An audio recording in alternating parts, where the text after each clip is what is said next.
చైతన్య రథానికి స్వాగతం. ఈరోజు చైతన్య రథంలో వచ్చినటువంటి మెయిన్ హెడ్డింగ్స్ని మనం ఒకసారి పరిశీలిద్దాం. ముఖ్యంగా నిన్న చంద్రబాబు గారు మిర్చి రైతుకు సంబంధించి కేంద్రంతో మాట్లాడారు. దానికి సంబంధించిన వార్త అయితే వచ్చింది. ఆందోళన వద్దు, మిర్చి రైతులను అన్ని విధాలా ఆదుకుంటా. ధరల పతనంపై కేంద్ర మంత్రితో మాట్లాడే. అంతర్జాతీయంగా డిమాండ్ తగ్గటం వల్లే ఈ దుస్థితి.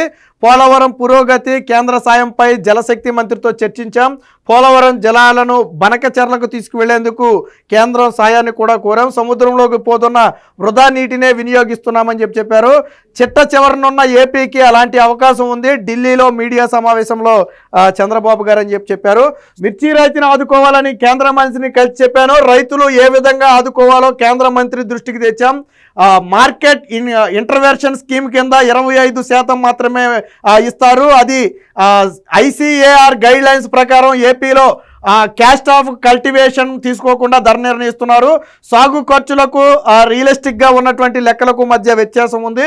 సో దీన్ని బట్టి కేంద్రం సహాయం అందించాలని చెప్పి కేంద్రాన్ని కోరినట్టుగా చెప్పారు. నిన్న కేంద్ర వ్యవసాయ శాఖ మంత్రి కార్యాలయం నుంచే చంద్రబాబు గారు అయితే కాన్ఫరెన్స్ మాట్లాడారు. వాస్తవానికి ఆ సమయానికి కేంద్ర వ్యవసాయ శాఖ మంత్రి శివరాజ్ సింగ్ చౌహాన్ ప్రయాణంలో ఉన్నారు. ఆయన కాన్ఫరెన్స్లో కారు నుంచే ఆయన కాన్ఫరెన్స్లో అయితే మాట్లాడటం జరిగింది. దీంట్లో కేంద్ర మంత్రులు రామ్మోహన్ నాయుడు, అలాగే పెమ్మసాని చంద్రశేఖర్తో పాటు ఎంపీ లావు కృష్ణదేవరాయలతో పాటు కేంద్ర వ్యవసాయ శాఖ అధికారులందరినీ కూడా మనం ఇక్కడ చూడవచ్చు. సో వీరందరితో కూడా నిన్న చంద్రబాబు గారు అయితే చర్చించారు. సో రైతులను పూర్తి స్థాయిలో ఆదుకోవడానికి చంద్రబాబు గారు హామీ ఇచ్చారు. మిర్చి రైతులు ఆందోళన చెందాల్సిన అవసరం లేదు. ధరల పత్రంపై కేంద్రంతో మాట్లాడడం.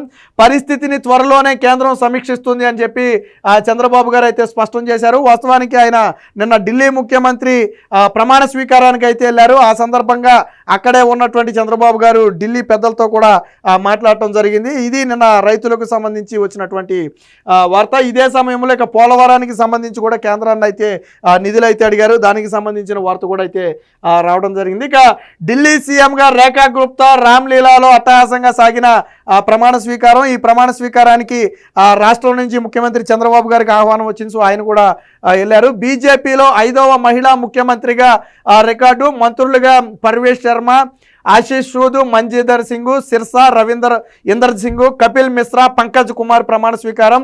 హాజరైన ప్రధాని మోదీ, పలువురు సీఎంలు, కేంద్ర మంత్రులు. ఏపీ నుంచి CM Chandrababu, deputy CM Pawan Kalyan హాజరు. 26 ఏళ్ల తర్వాత ఢిల్లీ పీఠంపై బీజేపీ జెండా రెపరెపలని చెప్పి ఢిల్లీకి సంబంధించినటువంటి వార్త అయితే ఒకటి రావడం అయితే జరిగింది. సో నిన్న ప్రమాణ స్వీకారానికి వెళ్ళిన చంద్రబాబు గారు అక్కడ కేంద్ర మంత్రులతో కూడా కలిశారు. హోంమంత్రి అమిత్ షాతో, అలాగే బీజేపీ అధ్యక్షుడు నడ్డా, వీళ్ళందరితో కూడా చంద్రబాబు గారు ఉన్నారు. సో ముఖ్యమంత్రిగా ఎన్నికైనటువంటి రేఖా గుప్తాకి చంద్రబాబు గారు అయితే అభినందనలు కూడా తెలియజేశారు. ఇక పాఠశాలల సమగ్ర అభివృద్ధిలో పూర్వ విద్యార్థుల భాగస్వామ్యం అని చెప్పి లోకేష్ గారు అయితే చెప్పడం జరిగింది.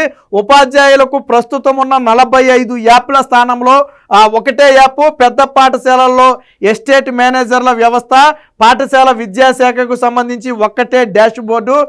పాఠశాల విద్యా సమగ్ర శిక్షణ సమీక్షలో మంత్రి నారా లోకేష్ ఆదేశాలని చెప్పి పాఠశాలల సమగ్ర అభివృద్ధిలో పూర్వ విద్యార్థులను కూడా భాగస్వామ్యం చేయాలని చెప్పి నారా లోకేష్ గారు అయితే పిలుపునివ్వడం జరిగింది. సాధారణంగా గవర్నమెంట్ పాఠశాలలో చదివి అత్యున్నత స్థాయికి వెళ్ళిన వాళ్ళు ఎంతోమంది ఉన్నారు. సో వారందరూ ఒకప్పుడు ఆ పాఠశాలలో చదివిన వారందరూ పూర్వ విద్యార్థులుగా ఉంటారు ఆ పాఠశాలకు. సో వారందరినీ కూడా పాఠశాలల అభివృద్ధిలో భాగస్వామ్యం చేయాలని చెప్పి లోకేష్ గారు అయితే పిలుపునివ్వడం జరిగింది. ఇక ఉపాధ్యాయులకు శుభవార్త ఏంటంటే మొత్తంగా ప్రస్తుతం ఉన్నటువంటి 45 యాప్ల స్థానంలో ఒకటే యాప్ తీసుకురావాలని చెప్పి విద్యాశాఖ అధికారులను అయితే నారా లోకేష్ ఆదేశించారు. సాధారణంగా ఉపాధ్యాయులకు మొదటి నుంచి కొద్దిగా ఇబ్బందిగా ఉన్న అంశం ఏంటంటే మొబైల్ యాప్, పాఠశాలల యాప్లు ఏదైతే ఉన్నాయో ఇది 45-50 యాప్లు ఉన్నాయి. అంటే ఒక్కొక్క యాప్లో ఒక్కొక్క స్టేట్మెంట్ అయితే రికార్డ్ చేయాల్సి ఉంటుంది. సో ఇది ఉపాధ్యాయులకు కొంత భారంగా ఉన్నమాట వాస్తవం. సో దీన్ని గ్రహించినటువంటి నారా లోకేష్ ఇక నుంచి ఉపాధ్యాయుల మీద ఈ యాప్ల భారాన్ని రుద్దదలుచుకోలేదు. కాబట్టి ఈ 45 యాప్ల స్థానంలో సింగిల్ యాప్, ఒకటే యాప్ తీసుకురావాలని చెప్పి విద్యాశాఖ అధికారులను అయితే ఆదేశించడం జరిగింది. ఇక పెద్ద పాఠశాలలు అంటే సాధారణంగా 1000 మంది 1500 మంది విద్యార్థులు ఉన్నటువంటి పెద్ద పాఠశాలల్లో ఎస్టేట్ మేనేజర్ల వ్యవస్థను తీసుకురావాలని, అంటే ఈ పని భారం తగ్గించడం కోసం ఎస్టేట్ మేనేజర్ల వ్యవస్థను తీసుకురావాలని చెప్పి నారా లోకేష్ అయితే సూచించారు. ఇక పాఠశాల విద్యకు సంబంధించి సింగిల్ డాష్ బోర్డ్, ఏదైతే ఉపాధ్యాయులకు ఒకటే యాప్ అన్నామో అలాగే డాష్ బోర్డులు కూడా పాఠశాల విద్యాశాఖకి సంబంధించి రకరకాల డాష్ బోర్డులు ఉన్నాయి. సో వీటన్నిటినీ కూడా సింగిల్ డాష్ బోర్డు కిందకు కన్వర్ట్ చేయాలని చెప్పి ఒక్క డాష్ బోర్డులోనే అన్ని వివరాలు కనపడే విధంగా సెట్ చేయాలని చెప్పి నారా లోకేష్ అయితే చెప్పారు. దీనికి సంబంధించి నిన్న అధికారులతో మాట్లాడారు. మొత్తంగా విద్యా వ్యవస్థలో సమూల ప్రక్షాళనకైతే అడుగులు వేస్తున్నారు. దానిలో భాగంగా ఇటు ఉపాధ్యాయులకు భారం తగ్గించడం కావచ్చు, పూర్వ విద్యార్థులను భాగస్వామ్యం చేయడం కావచ్చు, ఇలా పలు రకాల విప్లవాత్మకమైనటువంటి నిర్ణయాలను అయితే తీసుకుంటున్నారు. దానికి సంబంధించిన వార్తది.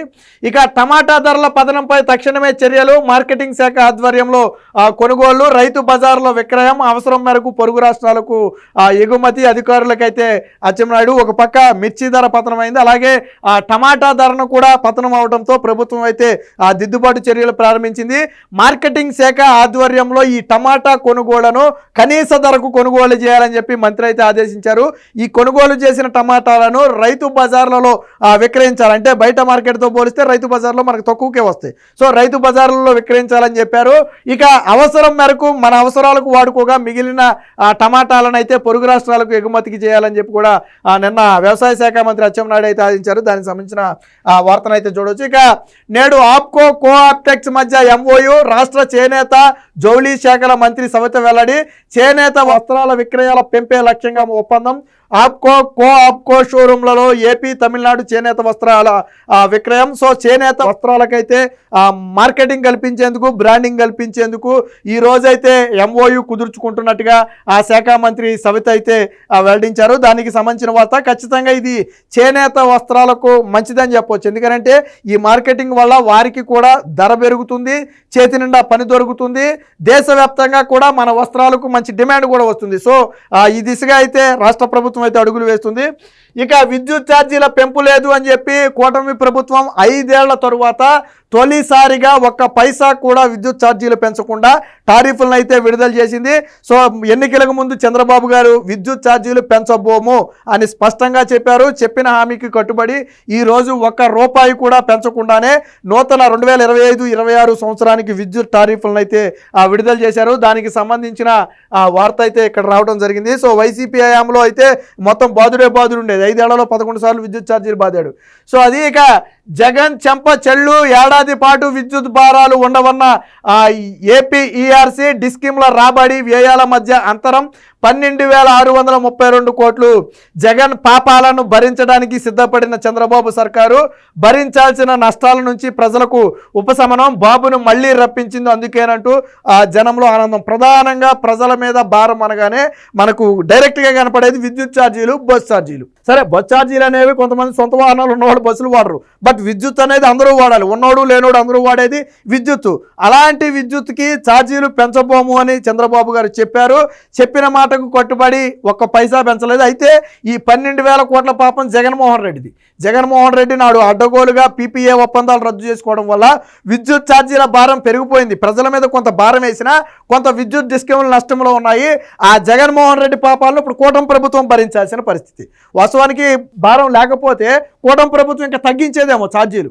ఈ భారం ఉన్న నేపథ్యంలో పెంచకపోగా, అంటే 1 రూపాయి కూడా పెంచకుండా ఉన్న వాటితోనే కొనసాగిస్తుంది. దీనికి సంబంధించి చంద్రబాబు గారు జగన్మోహన్ రెడ్డికి చెంపపెట్టు లాంటి వార్త చెప్పారని చెప్పి ఒక వార్త అయితే రావడం జరిగింది. ఖచ్చితంగా ఇది ప్రజల్లో వెలువిరిసే ఆనందం అని చెప్పి చెప్పొచ్చు. ఇక వెలిగొండ ప్రాజెక్టు పూర్తి కాకుండానే జాతికి అంకితం పేరట జగన్ డ్రామాలు, అబద్ధాలు, అభూత కల్పనలో గనుడు జగన్. మంత్రి నిమ్మల ధ్వజం. ప్రాజెక్టు పూర్తికి ఇంకా 4,000 కోట్లు కావాలి, 2 ఏళ్ల సమయం.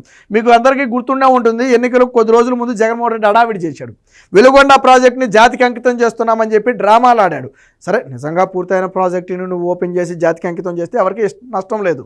కానీ ఇంకా ఆ ప్రాజెక్టు పూర్తి కావడానికి 2 ఏళ్ళు సమయం పడద్ది.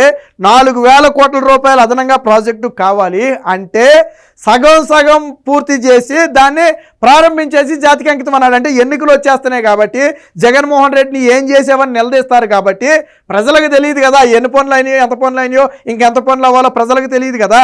కాబట్టి జాతికి అంకితం అన్నాడు. ఇంకా నయం పోలవరం కుదరలేదు కాబట్టి ప్రారంభం అనలేదు కానీ లేకపోతే పోలవరాన్ని ప్రారంభించేస్తాం అని చెప్పేవాడు. ఇదంటే వెలుగొండ ప్రాజెక్ట్ అంటే పెద్దగా తెలియదు కాబట్టి దాన్ని మేము ప్రాజెక్టు ప్రారంభించామని చెప్పాడు. వాస్తవానికి ఆ ప్రాజెక్టుకి ఇంకా 4,000 కోట్లు కావాలి, 2 ఏళ్ళు సమయం పడుతుంది. మరి సగం పనులు పూర్తి చేసి జాతికి అంకితం అని చెప్పి జగన్మోహన్ రెడ్డి డ్రామాలు ఎందుకనంటే నీ హయాంలో ఏం చేసావని అడుగుతారు కాబట్టే చేశాడు. దాని మీద నిన్న వ్యవసాయ శాఖ మంత్రి నిమ్మల రామానాయుడు ప్రెస్ మీట్ పెట్టి మాట్లాడటం అయితే జరిగింది. ఇక ప్రజా తీర్పును గౌరవించి అసెంబ్లీకి రావాలని చెప్పి జగన్ అసెంబ్లీకి రావాలని చెప్పి కొల్లు రవీంద్ర అయితే చెప్పడం జరిగింది. ఎన్నికల కోడ్ ఉల్లంఘించి మిర్చి యార్డు వద్దకు ప్రజల్లో ఆందోళనలు సృష్టించే కుట్రతోనే రాద్ధాంతం భద్రత పేరుతో జగన్ డ్రామాలు సిగ్గుచేటు తీరు మార్చుకోవాలని చెప్పి మంత్రి కొల్లు రవీంద్ర అయితే హితవు పలికారు. దానికి సంబంధించిన వార్త. ఇక ఈఎస్ఐ వైద్యులు సిబ్బంది విధుల్లో నిర్లక్ష్యం వహిస్తే చర్యలు తప్పవని చెప్పి మంత్రి వాసంశెట్టి సుభాష్ అయితే చెప్పడం జరిగింది. రాజమండ్రి ఈఎస్ఐ డాక్టర్లు సిబ్బంది సస్పెన్షన్ అనేది సబాబే. ప్రతి జిల్లా కేంద్రంలోనూ ఈఎస్ఐ డిస్పెన్సరీ పెట్టే యోచన. ఏడాది కాలంలో ఐపీ హోల్డర్లను 30 లక్షలకు పెంచాలనేది లక్ష్యం మీడియాతో మాట్లాడుతూ చెప్పారు. మొన్న రాజమండ్రి వెళ్ళిన సందర్భంగా కొంతమంది సిబ్బంది నిర్లక్ష్యంగా వ్యవహరించడం, కొంతమంది సంతకాలు చేసి అక్కడ లేకుండా బయటికి వెళ్ళిపోవడం, ఇది గమనించిన తర్వాత వారి మీద అయితే చర్యలు తీసుకున్నారు. వారిలో దాదాపు ఒక 4-5 అధికారుల్ని సస్పెండ్ కూడా చేయడం జరిగింది. సో దాన్ని వాసంశెట్టి సుభాష్ అయితే సమర్థించుకున్నారు. విధి నిర్వహణలో నిర్లక్ష్యంగా వ్యవహరిస్తే ఎంతటి వ్యక్తులను కూడా వదిలిపెట్టేది లేదు అని చెప్పారు. ఇది కేవలం రాజమండ్రే కాదు, రాష్ట్రంలో ఎక్కడ జరిగినా కూడా ఉపేక్షించేది లేదని చెప్పి నిన్న వాసంశెట్టి సుభాష్ అయితే చెప్పడం జరిగింది. దానికి సంబంధించిన వార్త అయితే మనం అక్కడ చూడొచ్చు. సో పారదర్శకంగా పింఛన్ల వెరిఫికేషన్ అని చెప్పి మంత్రి కొండపల్లి శ్రీనివాసు స్పష్టీకరణ. రాష్ట్రంలో దివ్యాంగుల పింఛన్ల వెరిఫికేషన్ ఎంతో పారదర్శకంగా జరుగుతుందని రాష్ట్రం ఎంఎస్ఎంఈ సెర్ఫ్ ఎన్ఆర్ఐ ఎంపవర్మెంట్ శాఖల మంత్రిగా ఉన్నటువంటి కొండపల్లి శ్రీనివాస్ అయితే చెప్పారు. నిన్న వాస్తవానికి గత ప్రభుత్వ హయాంలో ఉబ్బుడి ముబ్బుడిగా ఫేక్ పింఛన్లు వచ్చేసాయి. వాస్తవానికి వాళ్ళు హ్యాండిక్యాప్డ్ కాకపోయినా, వాళ్ళు 6,000 10,000 పింఛన్కి అర్హులు కాకపోయినా రాజకీయ పలుకుబడి ఉపయోగించి పింఛన్లు అయితే పొందారు. సో ఇవన్నీ కూడా ఇప్పుడు కూటమి ప్రభుత్వం వెరిఫై చేస్తుంది. కొత్త పింఛన్లు ఇవ్వాలి అంటే పాత ఫేక్ పింఛన్లు ఏవైతే ఉన్నాయో వాటిని తొలగించాలి. నిజంగా అర్హులైతే వాళ్ళకి ప్రభుత్వం నుంచి ఎటువంటి నష్టం లేదు. కానీ మీరు ఆ పింఛన్కు అర్హులు కాకుండా తీసుకుని ఉంటే, దొంగ సర్టిఫికేట్లు కన్నా పెట్టి పింఛను తీసుకుని ఉంటే అలాంటి వారి పింఛన్లు మొత్తం కూడా ఇప్పుడు తొలగించడానికి అయితే రంగం సిద్ధం చేశారు. దీనికి సంబంధించి నిన్న మంత్రి కూడా అయితే మాట్లాడటం జరిగింది. సో రైతన్నలకు 5 ఏళ్లలో ఏం చేసావని చెప్పి మంత్రి సవిత అయితే జగన్మోహన్ రెడ్డిని నిలదీశారు. అధికారం పోయాక వారిపై ప్రేమ పుట్టిందా? టీడీపీ వైసీపీ పాలనపై మిర్చి ధరలకు చర్చలకు సిద్ధమా అని చెప్పి ప్రశ్నించారు. రైతుల వేషంలో మిర్చి యార్డుకు పేటీఎం వైసీపీ మోకలు. భువనమ్మను అవమానించిన అరాచకవాదికి పరామర్శల. వంశీపై చర్యలు తీసుకుంటే శాశ్వతంగా జైలు జీవితమే. అవినీతిపై విచారణ సాగుతుంది. 90% మంది జైలుకే. నిజంగా ప్రజా పక్షపాతి అయితే అసెంబ్లీకి రావాలని చెప్పి జగన్మోహన్ రెడ్డికి అయితే బీసీ సంక్షేమ శాఖ మంత్రి సవిత అయితే సవాల్ విసిరారు. మొన్న జగన్మోహన్ రెడ్డి వెళ్ళిన తర్వాత జరిగినటువంటి పరిణామాలు. ఇక గ్రూప్ 2 మెయిన్స్కి అయితే కట్టుదిట్టమైనటువంటి ఏర్పాట్లు చేసినట్టుగా నిన్న సిఎస్ అయితే చెప్పారు. 175 కేంద్రాల్లో 92,250 మంది విద్యార్థులు అయితే పరీక్ష అయితే రాయబోతున్నారు. 23 ఉదయం 10 గంటల నుంచి 12:30 వరకు పేపర్ 1, మధ్యాహ్నం 3 నుంచి 5:30 వరకు పేపర్ 2. 100 కిలోమీటర్ల పరిధిలో 144 నిషేధాజ్ఞలు. వదంతులు వ్యాపింపజేస్తే కఠిన చర్యలు అని చెప్పి ప్రధాన కార్యదర్శి విజయానంద్ అయితే చెప్పడం జరిగింది. సో ఎట్టకేలకు కూటమి ప్రభుత్వం వచ్చిన తర్వాత నిరుద్యోగ యువతకు గ్రూప్ 2 ఎగ్జామ్ అయితే నిర్వహిస్తుంది. దానికి సంబంధించి మెయిన్స్ ఎగ్జామ్కు 92,000 మంది క్వాలిఫై అయ్యారు. దానికి సంబంధించిన పరీక్ష అయితే జరగబోతుంది 23వ తారీఖున. సో దానికి కట్టుదిట్టమైనటువంటి ఏర్పాట్లను అయితే చేసినట్టుగా చెప్పారు. ఇక ఆలపాటి గెలుపుతో పెద్దల సభకు గౌరవం అని చెప్పి కొల్లు రవీంద్ర అయితే మాట్లాడారు. మండలికి పంపించే బాధ్యత తీసుకుందాం, రాష్ట్రాన్ని అభివృద్ధి చేసే బాధ్యత కూటమిదే. హైకోర్టును జగన్మోహన్ రెడ్డి తరలించే కుట్రలు చేశారు. గాడి తప్పిన రాష్ట్రాన్ని బాగు చేసుకుంటున్నాం. భవిష్యత్ తరాలకు బందరు కోర్టు చరిత్ర, అభివృద్ధిలో న్యాయవాదులు భాగస్వామ్యం కావాలని చెప్పి గనులు ఎక్సైజ్ శాఖ మంత్రి కొల్లు రవీంద్ర నిన్న బార్ అసోసియేషన్ ప్రతినిధులతో అయితే మాట్లాడారు. ఈ సందర్భంగా అయితే గుర్తు చేశారు. మొత్తంగా ఆ ఆలపాటిని గెలిపించాలని చెప్పి నిన్న ఈ సందర్భంగా అయితే కోరటం జరిగింది. జగన్కు భద్రత తగ్గించలేదు, వైసీపీ నేతలు గవర్నర్ను కలవటంలో అంతర్యం ఏంటి, మిర్చి ధరపై మాట్లాడే అర్హత జగన్కు లేదని చెప్పారు. వాస్తవానికి నిన్న వైసీపీ నేతలు అయితే గవర్నర్ని కలిశారు. జగన్మోహన్ రెడ్డికి భద్రత లేదు, ఆ భద్రత తగ్గించారని. వాస్తవానికి జగన్మోహన్ రెడ్డికి ఎంత భద్రత గతం నుంచి ఉందో ఇప్పుడు అంతే ఉంది. అంటే ముఖ్యమంత్రి స్థాయిలో ఉన్నట్టు 900 మంది 1000 మంది కావాలంటే రారు. సో జగన్మోహన్ రెడ్డికి పైగా ప్రతిపక్ష హోదా లేదు, అయినప్పటికీ కూడా ఆ స్థాయి భద్రతను కూటమి ప్రభుత్వం కల్పించింది. కానీ భద్రత తగ్గిందని చెప్పి నిన్న వైసీపీ నేతలు కలవటం అనేది సిగ్గుసేటని చెప్పడం జరిగింది. ఇక గాయపడిన గురుకుల విద్యార్థిని పరామర్శించిన మంత్రి డోలా, వేడిపాలు ఒంటి మీద పడటంతో ఒంగోలు కిమ్స్ ఆసుపత్రిలో చికిత్స పొందుతున్నటువంటి గురుకుల పాఠశాల విద్యార్థిని రాష్ట్ర సాంఘిక సంక్షేమ శాఖ మంత్రి డోలాశ్రీ బాల వీరాంజనేయులు అయితే గురువారం పరామర్శించారు. మెరుగైన వైద్యం కూడా అందించాలని చెప్పి నిన్న ఆదేశించారు. విద్యార్థులకు ఎట్టి పరిస్థితుల్లో కూడా ఇబ్బంది రానియొద్దని చెప్పి నిన్న అయితే చెప్పడం జరిగింది. ఇక ఇటలీలో జాబ్స్ పేరుతో 7 కోట్లకు టోకరా, ప్రజా వినతుల కార్యక్రమంలో యువకుల ఫిర్యాదు, చెవిరెడ్డి భాస్కర్ రెడ్డి భూ కబ్జాల పైన కూడా బాధితుల వెంతే, ట్రాన్స్ఫార్మర్ వేసేందుకు ఏఈ కనకరాజు లంచం, ప్రశ్నిస్తే వైసీపీ నేతలతో పొలాలకు కరెంటు కట్టు, అర్జీలు స్వీకరించిన సవితా జయకృష్ణ. సో వైసీపీ హయాంలో బాధితులు ఎవరైతే ఉన్నారో వారందరూ కూడా నిన్న టీడీపీ కార్యాలయానికి వచ్చి వినతులైతే అందించారు. దానికి సంబంధించిన వార్త అలాగే దానికి సంబంధించినటువంటి ఫోటోలు కూడా మనం చూడవచ్చు. ఇది మొత్తంగా ఈరోజు చైతన్య రథంలో వచ్చినటువంటి మెయిన్ హెడ్డింగ్స్.